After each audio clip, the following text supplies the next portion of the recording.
Hello viewers, welcome to my YouTube channel Young Learners. Today we are going to discuss a topic atomic structure. With the help of few questions, we are going to understand the chapter thoroughly and easily. So let's begin. On the basis of the topic atomic structure, the first question that strikes is what is atom? So atom is the basic or fundamental unit of matter. It is the smallest particle of an element. मतलब किसी भी matter का आपको पता है as we studied in class 6th that everything that occupies space and have mass is called matter. जब किसी भी मैटर को उसका सबसे छोटा हिस्सा उसको हम एटम कह सकते हैं. एटम वो हिस्सा होता है जिससे ज्यादा छोटा वो डिविजिबल नहीं होता है. अगर आप इसको रिलेट करते हैं रियल लाइफ एक्सपीरियंस के साथ, तो जैसे अगर आप बिस्किट खाते हैं तो अगर हम उस बिस्किट की टुकड़े करना शुरू करें तो वो छोटे और छोटे हिस्से में टूटता जाएगा. अब एक पॉइंट पे एक ऐसा स्टेज आएगा जहां से वो बिस्किट का टुकड़ा और नहीं टूटेगा. सो वो पॉइंट हम कह सकते हैं उस बिस्किट का एटम है. मींस एक ऐसा पोर्शन किसी भी मैटर का या एलिमेंट का जिससे further division is not possible. अब एटम को किसने एटॉमिक थ्योरी को या एटम को किसको पता चला, सबसे पहले किसने बताया हमें इसके बारे में? तो एक केमिस्ट थे, फिजिसिस्ट थे, जिनका नाम था इंग्लिश केमिस्ट और इंग्लिश फिजिसिस्ट थे जिनका नाम था जॉन डेल्टन. उनको हम फादर ऑफ एटॉमिक स्ट्रक्चर और फादर ऑफ एटम भी कह सकते हैं या कहे जाते हैं. उन्होंने ही द एटॉमिक स्ट्रक्चर को इंट्रोड्यूस किया था केमिस्ट्री.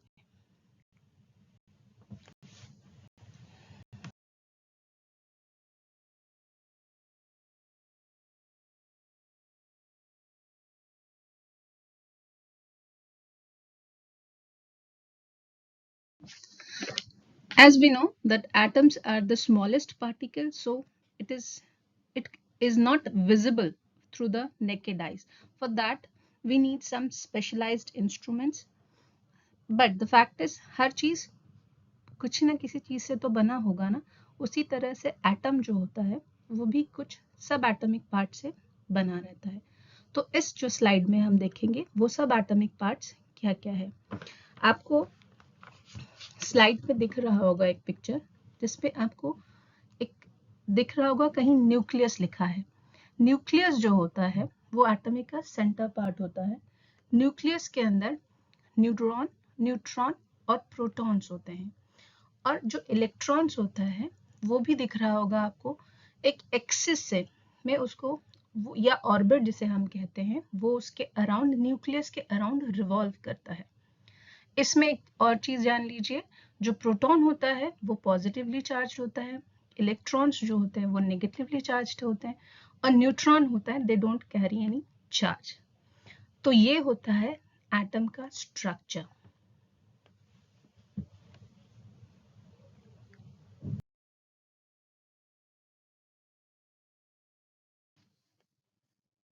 नेक्स्ट टॉपिक है व्हाट इज एलिमेंट. एलिमेंट क्या है? An element is a substance that cannot be broken down into simpler substances. An element can be identified by the number of protons in the nuclei of their atoms. It is made up of only one kind of atoms. So, अगर आप इसको समझना चाहें तो atoms को atom is a pure substance which is made up of only one kind of atoms and that cannot be broken into simpler substances by any kind of physical or chemical means. किसी भी substance की जो किसी भी substance का जो सबसे ज्यादा प्योर और सबसे छोटा हिस्सा होता है उसको हम एलिमेंट कहते हैं. जैसे एलिमेंट का सबसे छोटा हिस्सा अगर उसको हम एटम कहते हैं तो किसी सब्सटेंस का सबसे छोटा हिस्सा जिससे फर्दर डिवीजन ना हो उस सब्सटेंस का उसको हम एलिमेंट कहते हैं. एलिमेंट जो होता है एक होमोजेनस होता है. It is homogeneous in nature. Homogeneous मतलब वो it is made up of only one kind of metal. One kind of atoms. कोई भी एलिमेंट जो होता है वो एक जैसे एटम्स के थ्रू ही बना रहता है, एक जैसे एटम्स से ही मिलकर एक एलिमेंट बनता है। अगर आपको आसान शब्दों में समझाऊं तो जैसे अगर आप एक एप्पल को छोटे छोटे पीसेस में आप कट करें, उसका एक छोटा टुकड़ा खाएं, तो आपको जो टेस्ट आएगा उस पीस से, उसको आपको खा के पता चल जाएगा कि हाँ मैंने एप्पल खाया। वहीं अगर आप एक बनाना खाए, उसका छोटा टुकड़ा, तो उससे भी खा के आपको पता चलेगा कि मैंने बनाना खाया। बट क्या आपको एप्पल का वो छोटा टुकड़ा खा के बनाना का टेस्ट आ सकता है? नहीं आ सकता, क्योंकि एप्पल जो बना है उसकी कैरेक्टरिस्टिक्स अलग होती है बनाना से। उसी तरीके से जो एलिमेंट होता है, हर एक एलिमेंट जो भी हमारे एटमॉस्फेयर में हमारे आसपास बहुत सारे एलिमेंट्स होते हैं, तो हर एलिमेंट की एक अलग प्रॉपर्टी होती है, एक अलग उसकी कैरेक्टरिस्टिक्स होती हैं, जो कि उसके एटम्स ही डिसाइड करते हैं वो कैसा होगा। एक चीज और होती है, जैसे आपका एक नाम है, आपकी आइडेंटिटी जो होती है, आपकी एक पहचान आपके नाम के थ्रू मिलती है। बहुत सारे लोग होते हैं, अगर आपका एक नाम नहीं होगा तो आप लोग उसको आपको आसानी से नहीं पहचान पाएंगे। उसी तरीके से एलिमेंट्स जो केमिस्ट्री में जो है, जो हमारे ये एलिमेंट्स हैं, उनको हम आइडेंटिफाई करते हैं उनके सिंबल्स के थ्रू। बहुत सारे सिंबल्स होते हैं, उसे मैं आपकी नेक्स्ट स्लाइड में समझाऊंगी।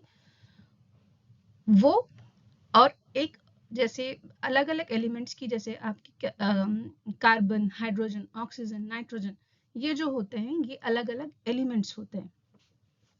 अलग अलग एलिमेंट्स को हम उनकी अलग अलग सिंबल से पहचानते हैं और उनकी अलग अलग एटॉमिक नंबर्स के थ्रू पहचानते हैं। एटॉमिक नंबर क्या होती है? एटॉमिक नंबर होती है कि the number of protons that present in the nuclei of the atoms of that element। मतलब उस एलिमेंट के अंदर जो एटम्स होती हैं, उस एटम में जो द नंबर ऑफ प्रोटॉन्स होगी वो उसकी एटॉमिक नंबर होगी। इस स्लाइड में आप देख सकते हैं, मैंने दो एग्जांपल्स लिए हैं, जैसे कार्बन और ऑक्सीजन का। कार्बन का एटॉमिक नंबर होता है 6। क्यों होता है? क्योंकि कार्बन में the number of protons present in the nuclei of the carbon atom is 6 and the number of electron is also 6. And in case of oxygen, the number of protons is 8 and the number of electron is also 8. So the atomic structure of oxygen will be 8. Means number of protons जो भी होगा उस atom के अंदर, वही उसका atomic number होगा। जैसे मैंने आपको बताया कि जो एलिमेंट्स होती हैं वो हमारे एटमॉस्फेयर में एक सिस्टमेटिक प्रोसेस के थ्रू उसको अरेंज किया गया है। इस अरेंजमेंट को कहते हैं पीरियोडिक टेबल। ये जो है, ये एक मेंडलीव जो थे, एक रशियन साइंटिस्ट और केमिस्ट थे, जिन्होंने इसको प्रपोज किया था, जिन्होंने इसको बनाया था। पीरियोडिक टेबल को अरेंज किया गया था according to the increasing order of the atomic numbers of the elements. यहाँ आप देख रहे होंगे स्लाइड में बहुत सारे, जैसे हाइड्रोजन है, लिथियम है, बेरिलियम है, सोडियम है, मैग्नीशियम है। यहाँ बहुत सारे एलिमेंट्स हैं जिनके सिंबल भी है, जबकि ये आपके कोर्स में अभी उतना ज्यादा डिटेल में आपको पढ़ने की जरूरत नहीं है, बट फिर भी आप इसको अच्छे से एक बार पढ़ लो, ये फर्दर आपके लिए काम आएगा। लिथियम जो होता है उसका देखिए, उसको सिंबलाइज किया गया है Li से, बेरिलियम को Be से, बोरॉन को B, कार्बन को C, नाइट्रोजन को N, और ऊपर जो है आप देख पा रहे होंगे कि बोरॉन जैसे अगर आप एग्जांपल लेते हैं तो बोरॉन के ऊपर आपको एक 5 लिखा रहेगा, कार्बन के ऊपर एक 6 लिखा रहेगा, नाइट्रोजन के ऊपर 7, ऑक्सीजन के ऊपर 8, ऐसे ही लिखा रहता है। ये जो होते हैं ये कहलाते हैं उनके एटॉमिक नंबर्स। सबसे पहले अगर हम शुरुआत करते हैं इस टेबल की हाइड्रोजन से, हाइड्रोजन का एटॉमिक नंबर है 1। उसके बाद आता है हीलियम, हीलियम का एटॉमिक नंबर है 2, लिथियम का 3, बेरिलियम का 4, बोरॉन का 5। वैसे ही एक इंक्रीजिंग ऑर्डर 1 2 3 4 5 6 7 8 9 10 ऐसे ही इंक्रीजिंग ऑर्डर में एलिमेंट्स को लिखा गया है।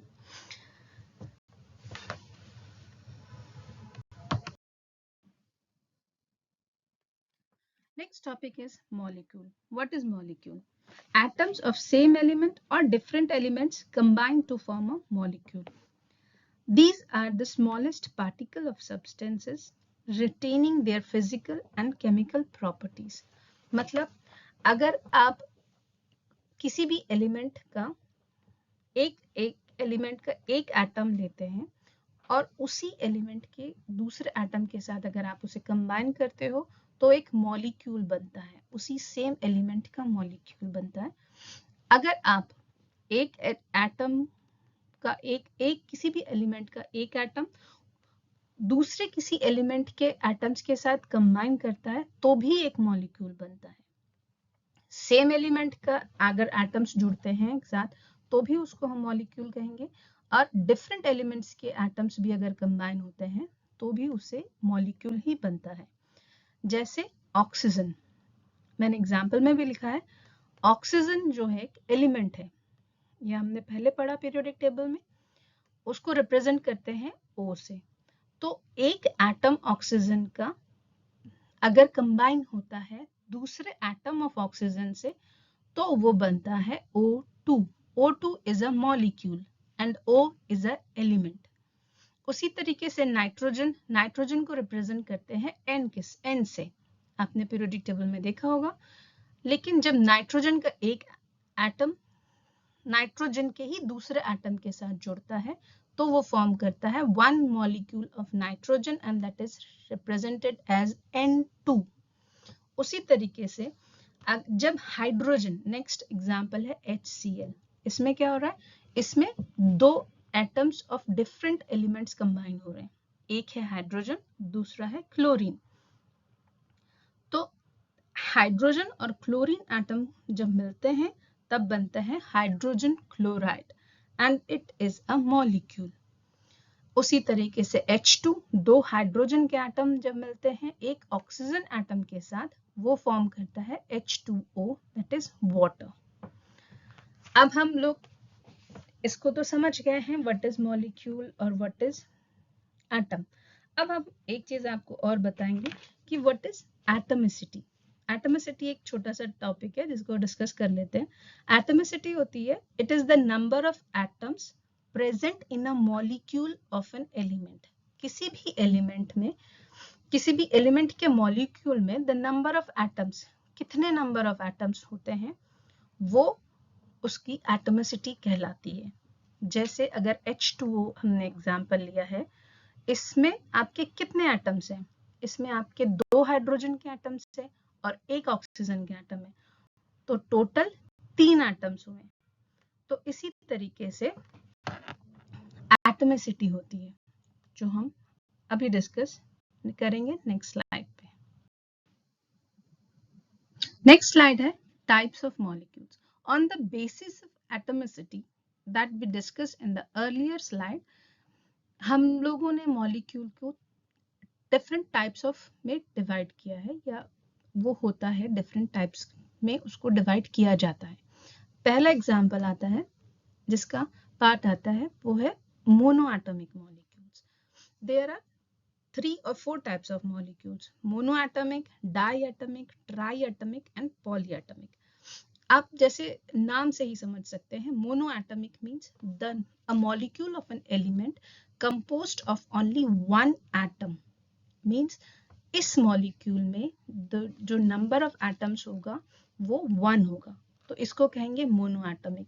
डायटॉमिक में 2 होगा, molecule consist of 2 atoms is known as diatomic। Triatomic में 3 होगा, पॉलीएटॉमिक मोर देन 3 को हम पॉलीएटॉमिक कहते हैं। तो एग्जाम्पल मोनोएटॉमिक का हम किससे समझ सकते हैं, जैसे जो नोबल गैसेस होते हैं जो हमने पीरियोडिक टेबल पढ़ा था, जो लास्ट कॉलम था उसमें, जैसे हीलियम, नियॉन, आर्गन, क्रिप्टन, ये जो होती हैं इनको हम नोबल गैसेस कहते हैं। तो इनको जो रिप्रेजेंट करते हैं वो अगर आप पहले वाली स्लाइड में जाएंगे तो देखेंगे जो हीलियम होगा उसको हम He से रिप्रेजेंट करते हैं, नियॉन को Ne से, आर्गन को Ar से, क्रिप्टन को Kr से।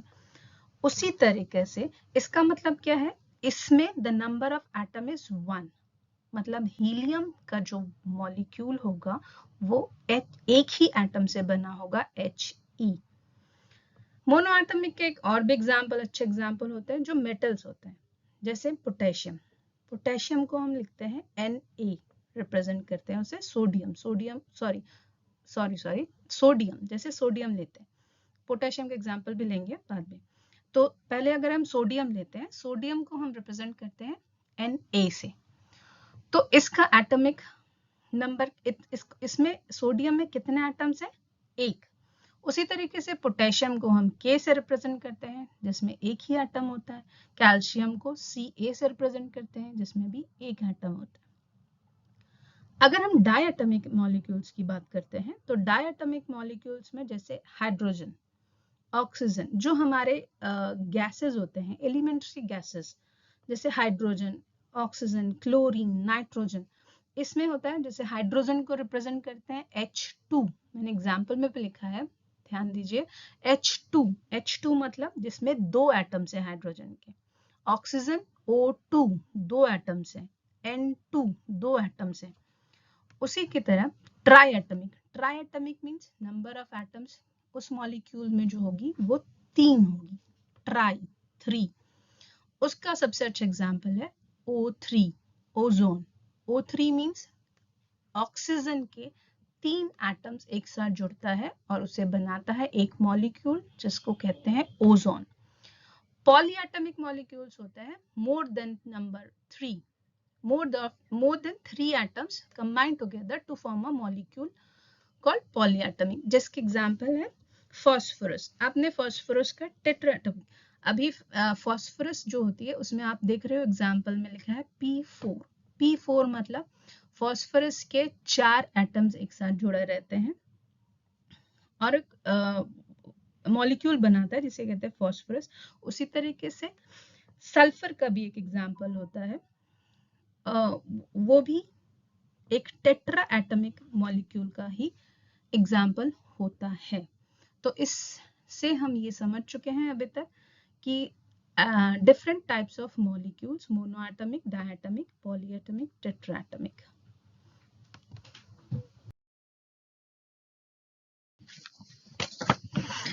नेक्स्ट टॉपिक है रेडिकल। What is radical?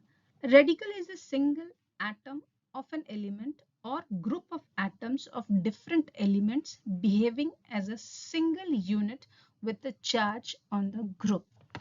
मतलब जब either एक जो होती है एटम होगी या ग्रुप ऑफ एटम्स, उसके ऊपर कोई चार्ज लगा रहेगा, उस ग्रुप को हम रेडिकल कहेंगे। जैसे अगर आप देखते हैं चार्ज मतलब क्या होता है, चार्ज मतलब आप जब पॉजिटिव या नेगेटिव, आप नीचे आएंगे स्लाइड में देखेंगे पॉजिटिव रेडिकल्स के ऊपर, एग्जांपल में हाइड्रोजन, जैसे हाइड्रोजन के ऊपर हमने एक प्लस का साइन लगाया है तो इसका मतलब है कि वो होता है पॉजिटिव चार्ज। उसी तरीके से Cl, क्लोरीन या ब्रोमीन, उसके ऊपर नेगेटिव एक डैश टाइप का बना है तो वो होगा नेगेटिव चार्ज, इसे हम चार्ज कहते हैं। और जो रेडिकल होता है वो 2 टाइप्स के पाए जाते हैं, एक होता है पॉजिटिव रेडिकल और एक होता है नेगेटिव रेडिकल। पॉजिटिव रेडिकल मतलब एक radical, it is a radical which behaves like a metal. हम बोल सकते हैं जो पॉजिटिव रेडिकल्स होते हैं वो मेटल के जैसे बिहेव करते हैं, जिनके एग्जांपल्स होते हैं अमोनिया, बहुत आसान एग्जांपल, कॉमन एग्जांपल जिसको हम कहते हैं वो होता है अमोनियम रेडिकल। अमोनियम रेडिकल में होता है NH4, उसको हम रिप्रेजेंट करते हैं और उसके ऊपर भी हम एक चार्ज लगाते हैं, जैसे यहाँ हाइड्रोजन के ऊपर एक छोटा सा प्लस का साइन, उसी तरीके से NH4 के ऊपर पॉजिटिव का साइन लगता है। नेगेटिव रेडिकल वो होता है जो नॉन मेटल के हिसाब से बिहेव करता है केमिकल रिएक्शंस में। ये जो होते हैं रेडिकल्स वो हम मेनली ये केमिकल रिएक्शंस करने में उस वक्त सबसे ज्यादा यूजफुल होते हैं। जो केमिकल रिएक्शन में नेगेटिव रेडिकल्स होंगे उनके ऊपर नेगेटिव चार्ज रहते हैं, जिसके एग्जांपल है carbonate radical.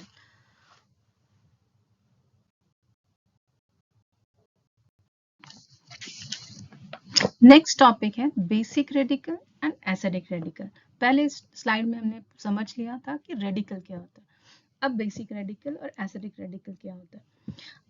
A compound may be considered to have a positive part and a negative part is known as basic and acidic radical. Means the positive part is known as basic radical and the negative part is known as acid radical. इसका मतलब क्या है? मतलब कोई भी compound जब होता है, जब उसमें आपकी एसिड रेडिकल या बेसिक रेडिकल दोनों ही मौजूद होता है, मतलब पॉजिटिव पार्ट और नेगेटिव पार्ट जब किसी भी मॉलिक्यूल के अंदर प्रेजेंट होता है, उसको हम बेसिक एसिडिक रेडिकल कहते हैं।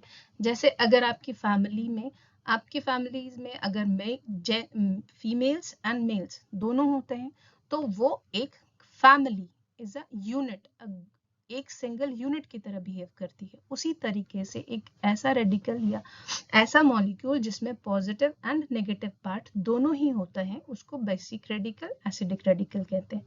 कुछ एग्जांपल्स हैं, जैसे सोडियम नाइट्रेट, जिसका केमिकल फॉर्मूला होता है NaNO3। आपको दिख रहा होगा स्लाइड पे, जो हमने इसको अलग अलग किया है ताकि आपको आसानी से समझ में आए कि एसिड पार्ट या पॉजिटिव पार्ट है इसमें सोडियम के ऊपर Na के ऊपर एक पॉजिटिव चार्ज दिख रहा है, तो वो पॉजिटिव पार्ट होगा। और उसी तरीके से NO3 इसमें नेगेटिव पार्ट होता है इसी का।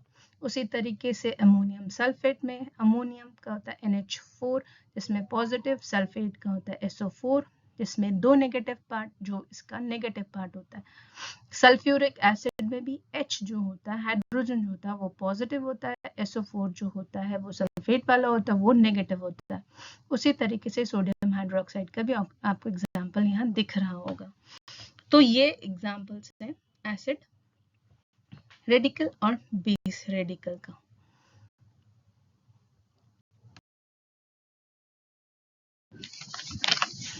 Next topic or the last topic of this video is ions. What are ions? An atom or group of atoms carrying positive or negative electric charge as a result of losing or gaining of electrons is known as ions. Ions have different properties than original atom. Ions may dissolve easily in water.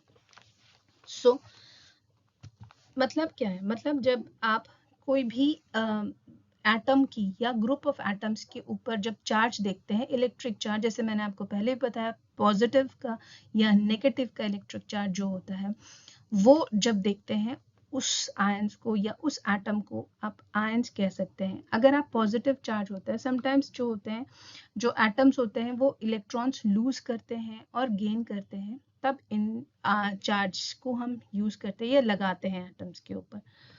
जैसे अगर आप sodium nitrate का ही example देख लें, जो last slide में हमने दिखाया था या डिस्कस किया था, जिसमें सोडियम के ऊपर पॉजिटिव चार्ज था और NO3 के ऊपर आपकी जो थे वो नेगेटिव चार्ज थे एक। तो जो पॉजिटिवली चार्ज्ड आयन था वो सोडियम था, जिसको हम कैटायन कहते हैं। उसी तरीके से नाइट्रेट में NO3 के ऊपर एक नेगेटिव चार्ज था, जिसको हम एनायंस कहते हैं। तो आयंस जो होते हैं वो दो टाइप्स के होते हैं, कैटायंस और anions. It depends on the losing और gaining of electrons during a chemical reaction. और आयंस की जो प्रॉपर्टीज होती हैं, they have different from their original atom. May be the atom have a different property and the ions can differ from the properties of that atom. और कई बार जो ions होते हैं वो इजीली डिसॉल्व हो जाते हैं वाटर के साथ। तो बस आज अभी तक के इस वीडियो में इतना ही। नेक्स्ट वीडियो में मैं फर्दर टॉपिक्स को डिस्कस करूंगी। अगर आपको ये वीडियो अच्छा लगा हो तो लाइक कर लीजिएगा, शेयर कर लीजिएगा, subscribe my channel. And thanks for watching.